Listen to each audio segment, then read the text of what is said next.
petite panne, je pense qu'il va être assez rapide.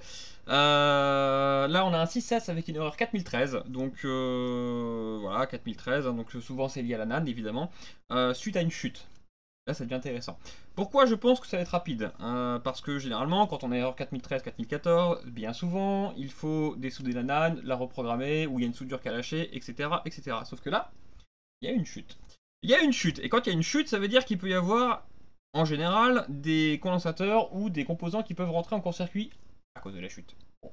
Donc bref, toujours est-il que là, on va tester rapidement les voltages de la NAND, forcément, parce qu'on est toujours sur la ligne de la NAND. La NAND, elle a 3-4 gros voltages importants, le 0,9, le 1,8 V, le 3 volts et le 1,2 V. Donc on va tester toutes ces lignes-là. On va commencer par sécurité par le 3 volts. Pourquoi? Parce que c'est bien souvent celui qui est le plus important. Pas être bête, hein. Et on va voir.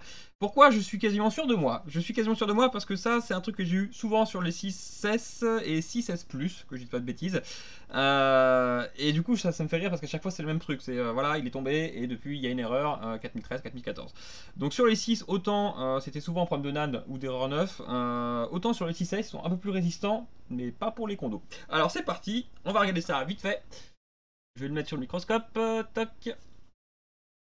Donc voilà tous nos petits condensateurs en général qui sont pas loin de la NAND et qui sont reliés aux lignes directement. Et je vais jeter un petit coup d'œil sur le schéma.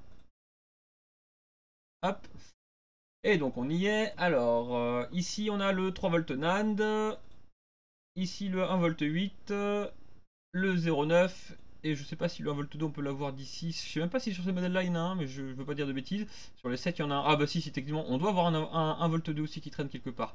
Je vais essayer de le trouver, mais bon c'est pas très important sinon je regarderai sur les schémas.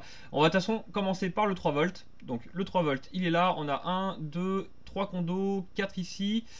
Et un petit par là. C'est bien un condo ça oui. Et je crois que c'est tout. On a de l'autre côté, tiens, j'avais jamais fait attention à ça, mais on a de l'autre côté aussi, d'accord, intéressant. Et là aussi, bref, on a plusieurs condos. Mais bien souvent, faut pas se leurrer, enfin, en tout cas moi d'habitude, c'est souvent vraiment un de ces trois qui claque. Hein. Donc comment on va faire le test? Déjà, on va tester avec le multimètre, on va voir si j'ai un court-circuit. Donc déjà, ça c'est la première chose que je vais faire. C'est parti, je prends mon multimètre, hop. Et on va voir si j'ai un petit problème technique par ici.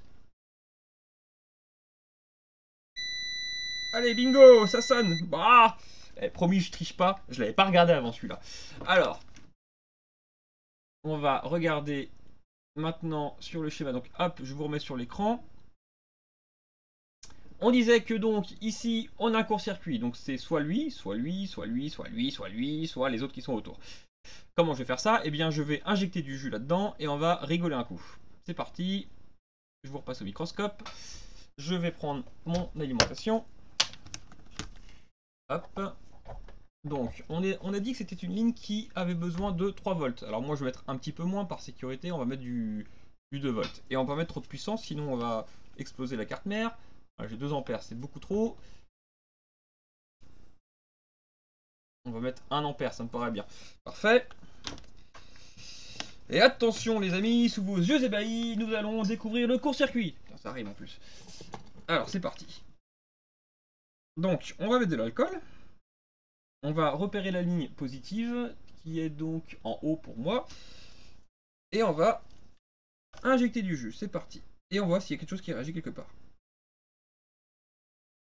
Oui, ça réagit. J'ai l'impression que c'est un de ces deux-là, déjà. Voilà, je sais pas si vous voyez bien la caméra, mais normalement oui. Ah bah c'est même sûr. C'est celui-ci qui doit être claqué. Parce qu'on voit bien que ça réagit. Regardez ça. Ça bouge bien là. Hein. Donc techniquement, le problème, c'est celui-ci. Donc là, je n'ai pas besoin de protéger, hein. Je ne vais pas chauffer très longtemps. Je vais juste retirer la colle et le faire sauter. Hein. On va pas se prendre la tête. Il n'y a pas besoin. Il ne faut pas perdre de temps avec ce genre de choses. Dans ces cas-là, je vais essayer de mieux vous mettre le microscope. Voilà, parfait.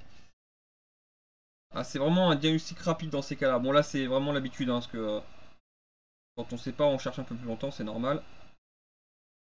Mais à force de se faire avoir, bah, on sait plus avoir. Logique. Là.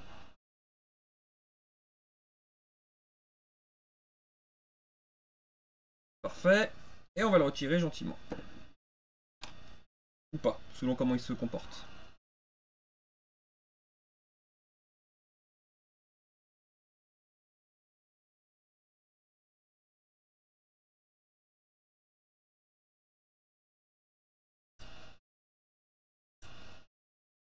Attends, petit choubidou. Pour une brossette, c'est beaucoup mieux. Hop.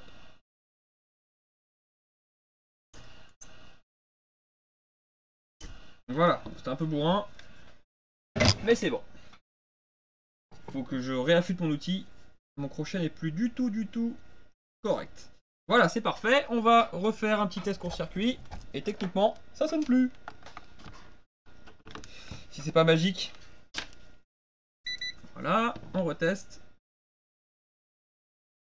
Bah, ça sonne plus. Ah, facile, hein. Voilà, une erreur 4013 résolue. Voilà, on essaie de le démarrer, on voit un petit peu ce qu'il nous dit. Alors ce qui est rigolo, c'est qu'en plus les clients qui me l'ont amené là, ont essayé forcément de le restaurer et donc forcément ont eu l'erreur.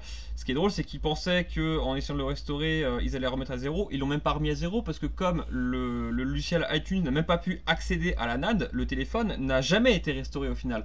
Même si le logiciel il commençait le départ, finalement non. Voilà, on a un démarrage.